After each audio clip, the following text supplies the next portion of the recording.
नमस्कार, मैं संजय ग्रोडीवाल और आज अपने मिलकर करने वाले हैं मिशेल्सन एंड स्टॉल एक्सपेरिमेंट, जिसने ये साबित कर दिया कि डीएनए रेप्लिकेशन सेमी कंजर्वेटिव होता है। डीएनए प्रतिकृतिकरण अर्ध संरक्षी होता है।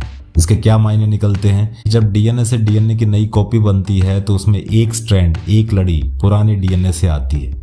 इसे कहते हैं semi conservative nature of DNA replication. और इसी बात को साबित करने के लिए मैथ्यू मिशेल्सन एंड फ्रैंकलिन स्टॉल ने 1958 में ई कोलाई को लेकर एक्सपेरिमेंट किया और इसी एक्सपेरिमेंट के बारे में आज पढ़ने वाले हैं, आज डिस्कस करेंगे।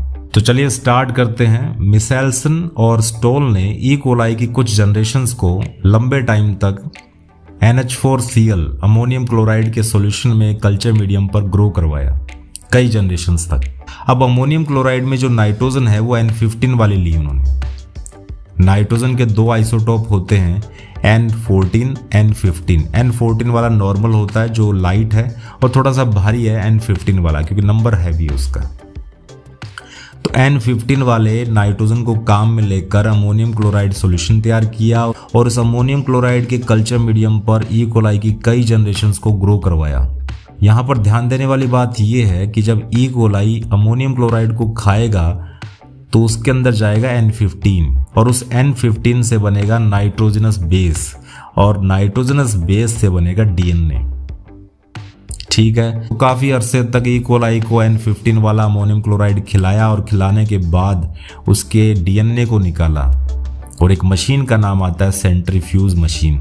उस मशीन में स्पिनिंग होती है, रोटेशन लगता है, सेंट्रीफ्यूगल फोर्स अप्लाई होता है और उससे जो भारी चीज़ें होती है वो नीचे बैठ जाती है, हल्की चीज़ें ऊपर आ जाती हैं। तो डीएनए को सेपरेट करने का एक तरीका है सेंट्रीफ्यूगेशन या सेंट्रीफ्यूज मशीन। और इस मशीन के अंदर एक ट्यूब होती है सीजियम क्लोराइड की बनी हुई।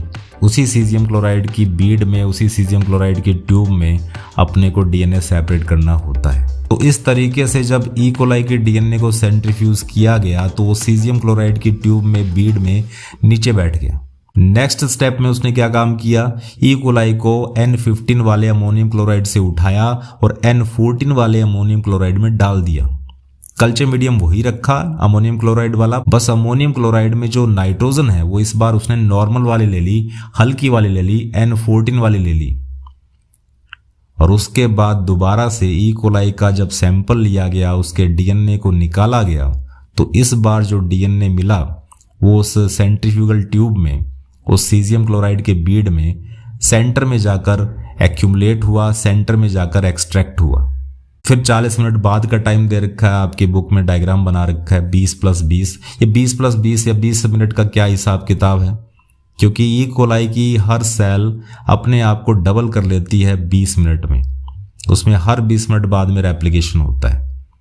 तो ये 20-20 का हिसाब दे रखा है। तो 20+20 40 मिनट का टाइम हो गया। अब वो जो एक से दो डीएनए बने थे, उन दो डीएनए से अब 4 डीएनए की कॉपी तैयार होगी, तो 4 कॉपीज बनेगी। इन 4 कॉपीज को जब दोबारा से सेंट्रीफ्यूज किया जाएगा तो इस बार 2 बैंड बनेंगे सीजियम क्लोराइड के बीड में।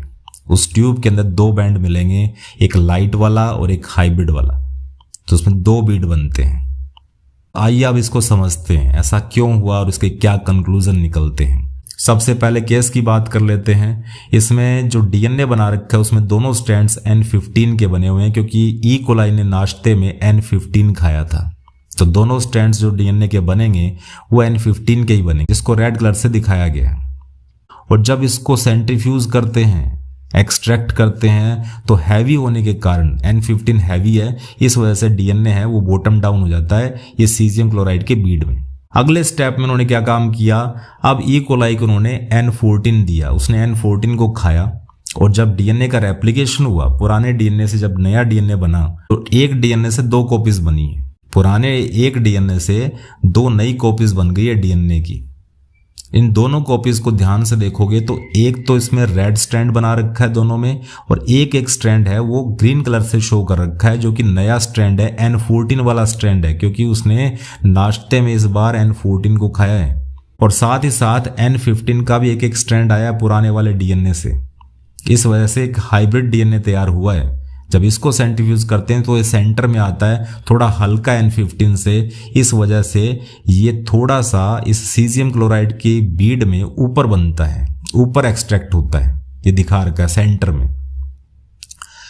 थर्ड केस में क्या काम किया है, अब यहां लास्ट में अपने को 4 कॉपीज मिली है डीएनए की, जिसमें से 2 प्योर N14 वाली है और 2 कॉपीज है हाइब्रिड वाली, जिसमें N14 भी है N15 भी है।